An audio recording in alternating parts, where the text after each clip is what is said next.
ট্যাপসপে যারা কাজ করছো, ট্যাপসপের নতুন একটা আপডেট চলে এসেছে। তোমরা দ্রুত ট্যাপসপের ওয়ালেট কানেক্ট করতে পারবে এখন। জাস্ট ট্যাপসপ ওপেন করে এখানে দেখো ট্যাপসপের ওয়ালেট কানেক্টের অপশন এখানে চলে এসেছে।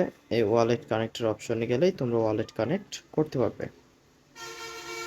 শুধুমাত্র ওয়ালেটে ক্লিক করবে। কালেক্ট ওয়ালেটে ক্লিক করে তোমরা এই জায়গাতে যে ট্রন কিপার আছে, এই ট্রন কিপারে তোমরা ক্লিক করবে এবং অথবা এখানে অন্য যে সকল ওয়ালেটগুলো দেখাবে সে সকল ওয়ালেটের মধ্যে যে কোনো একটি ওয়ালেট তোমার যদি ইনস্টল যদি করা থাকে সেই ওয়ালেটটা তোমরা এখানে দিয়ে দিবে।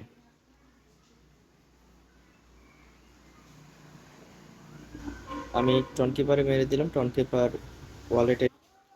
তো তোমরা দেখতে পাচ্ছ এখানে কিন্তু আমার ট্রন কিপার ওয়ালেটটা যুক্ত হয়ে গেল।